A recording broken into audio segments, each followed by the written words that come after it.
Welcome to Sleeping Radio. Tonight we will tell a quiet and unusual story from Imperial China, a story about an emperor whose voice was rarely heard in daylight and whose rule became surrounded by silence, night councils, and whispered decisions.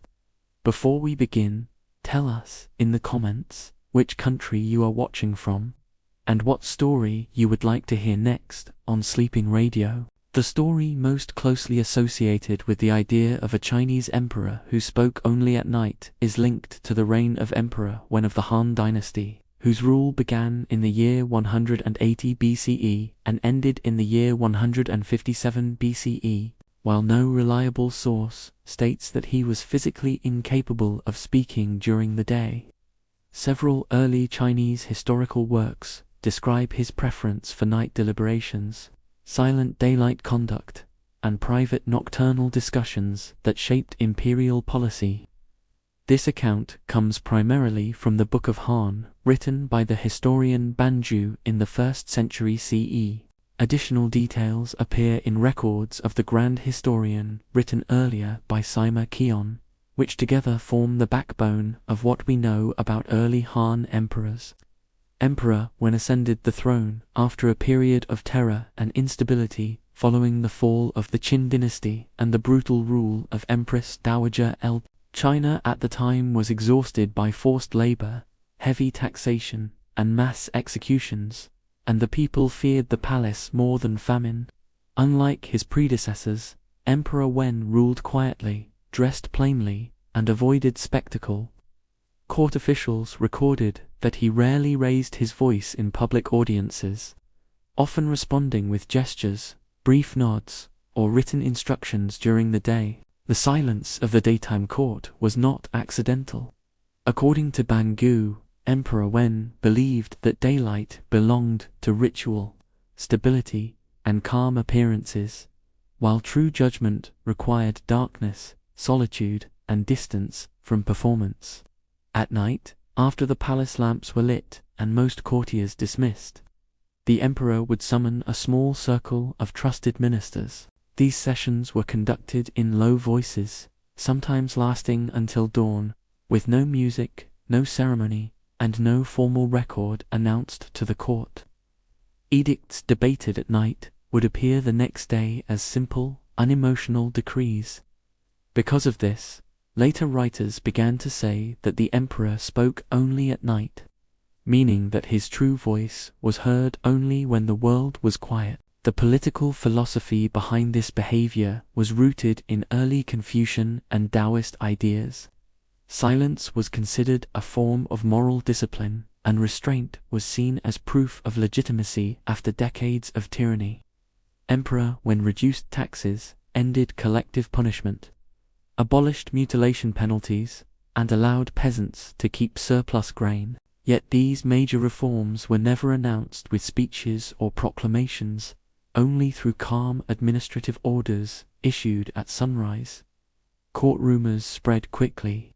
Some believed the emperor was afraid of being overheard by palace factions during the day.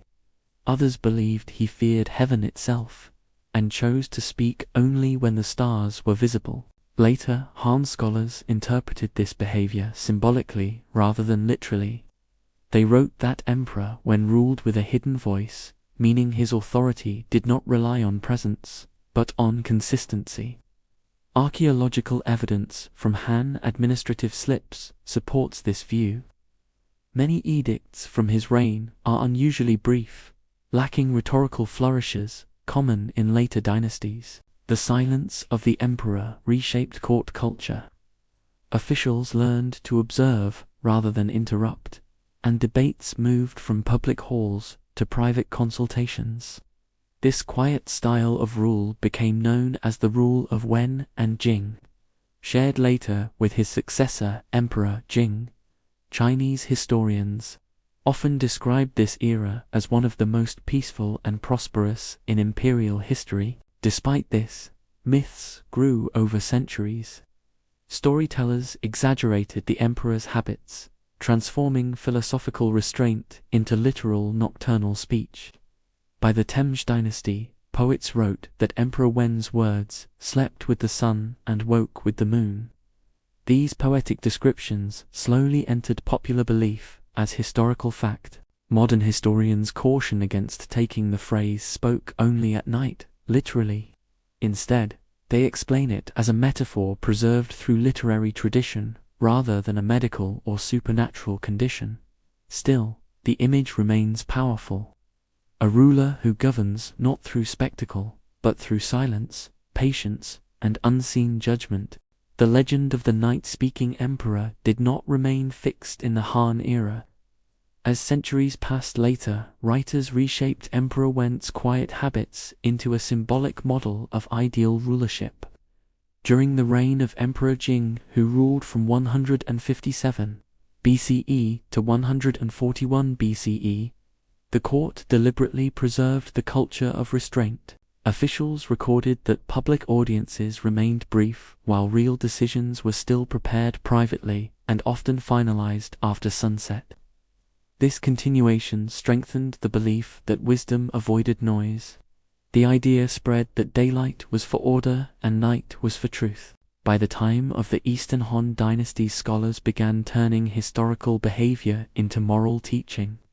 Commentaries written for imperial students used Emperor Wen as an example of how silence disciplined the mind. One influential thinker of this later period argued that excessive speech weakened authority and confused heaven's mandate. He believed rulers who spoke too much revealed uncertainty. Silence, by contrast, created gravity and allowed actions to speak louder than words. As these ideas spread, storytellers simplified them. What began as philosophical restraint slowly turned into literal claims. By the time of the 10th dynasty, historical poetry reshaped memory. Poets described the emperor as a shadow among lanterns, deciding the fate of millions while the city slept. These poems were not meant as factual records. They were moral mirrors, teaching restraint to rulers living in louder and more extravagant courts. Yet popular audiences often remember images more than footnotes. The phrase "spoke only at night" became fixed in folklore. In village retellings, the emperor was said to remain silent under the sun. Some stories claimed he feared heaven watching by day. Others said he believed words carried more weight in darkness. In each version, silence was power. Modern historians return to the earliest sources to separate metaphor from fact. The Book of Han never claims the emperor was mute during daylight. Instead, it emphasizes his avoidance of dramatic court speech. He preferred written orders, private counsel, and minimal ceremony. This preference had practical reasons. Public court sessions were crowded, politicized, and dangerous after years of palace intrigue. Night meetings reduced risk. They limited leaks, factions, and performative loyalty. From an administrative view, Emperor Wen was remarkably consistent. Tax relief, legal reform, and agricultural recovery continued year after year. There were no sudden reversals. This consistency reinforced the impression of a ruler whose voice was steady but unseen. Silence also protected him personally. Assassination attempts were common in earlier reigns. Reducing public exposure lowered danger. Thus, night council was both philosophy and survival. Across Chinese political thought, this legacy endured. Later dynasties repeatedly praised the rule of Wen and Jing. They described it as an age where the state breathed quietly. No grand speeches were needed, because suffering had already taught the lesson after the death of emperor. When in the year 157 BCE, his reputation continued to grow quietly rather than dramatically. Historians later observed that his reign left behind stability rather than monuments and order rather than fear. Unlike rulers remembered for conquest, his memory survived in the absence of rebellion, famine, and mass punishment. His successor, Emperor Jing, inherited not only the imperial seal but the rhythm of governance itself. The palace remained composed in daylight, while decisions matured in the quiet of night. For a time, the method worked, and the empire continued to recover from decades of exhaustion. Yet memory is easier to praise than to repeat. Later, emperors copied the surface of secrecy without understanding its restraint. Night councils slowly changed from spaces of reflection into chambers of exclusion. Ministers were selected for obedience instead of judgment. What once reduced factional struggle now intensified it. Silence no longer calmed the court but isolated it. As the Han dynasty weakened, secrecy bred suspicion rather than wisdom. Rulers withdrew from visibility and surrounded themselves with fewer voices. They spoke less but feared more. And the delicate balance that Emperor Wen had maintained through humility and patience quietly dissolved. As the centuries advanced, the story of the silent emperor traveled far beyond the Han archives and entered the deeper memory of Chinese political thought. Scholars of later dynasties returned to his reign whenever chaos reappeared and asked how calm had once been, restored without force. During the Tang dynasty, historians compared Emperor Wen to rulers who governed through spectacle and ceremony. They concluded that noise created obedience for a moment while restraint created loyalty for generations. In court manuals written for princes, silence was praised as an inner discipline. A ruler who mastered his tongue was believed to have mastered his fear. Yet the same texts warned that silence without virtue was dangerous. An emperor who hid from daylight but lacked moral clarity risked becoming a shadow rather than a guide. This distinction mattered deeply in later centuries. Some rulers closed their courts and ruled from behind screens, believing secrecy alone granted power. These emperors issued orders without explanation and listened only to a narrow circle. Their silence did not calm the empire but unsettled it. Rebellions often followed. Officials recorded that when people no longer understood the ruler, they imagined the worst. Thus, Emperor Wen's legacy became a lesson rather than a formula. Night speech without restraint led to fear, while restraint without speech led to confusion. In popular storytelling, however nuance faded, the image remained simple and haunting. A man on the throne who waited for darkness before speaking, a ruler whose true voice belonged to the moon. By the Song dynasty, this image appeared in moral tales told to children. Silence was presented as wisdom and noise as folly. By the Ming dynasty, it appeared in political allegory. Writers hinted that just rulers listened more than they spoke. Even in modern China, historians still reference the rule of Wen and Jing Bei, describe it as an era when recovery mattered more than ambition. No great walls were built, no distant wars were glorified. Fields were repaired, taxes were lightened. Families slowly recovered from years of fear and displacement. Villages rebuilt without the pressure of endless levies or forced marches. For common people, the emperor's silence was invisible, yet its effects were constant. Grain remained in storage through winter, and laws became predictable. Punishments were restrained and rarely public. This stability shaped how later generations remembered the quiet reign. In philosophical schools, the story took a deeper turn. Thinkers argued that silence reflected harmony between ruler and heaven. When a ruler spoke less, it meant the world itself required fewer corrections. Taoist scholars praised the emperor as one who practiced non-action without abandoning responsibility. Confucian scholars praised him as one who embodied restraint and moral seriousness. Both traditions found meaning in the same behavior. Silence became a bridge between order and humility. Over time, night councils themselves became symbolic rather than practical.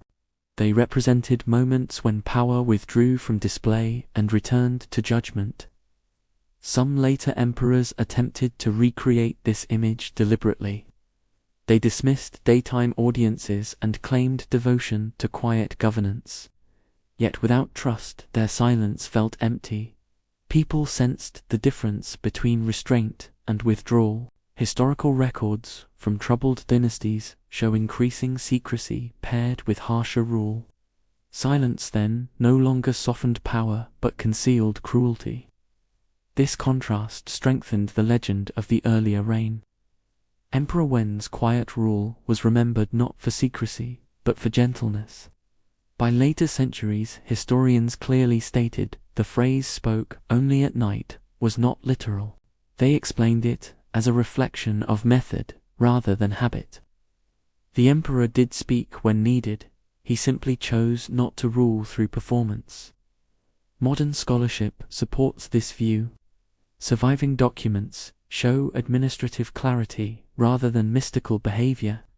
No record describes ritual muteness or physical silence. What remains is a pattern of restraint.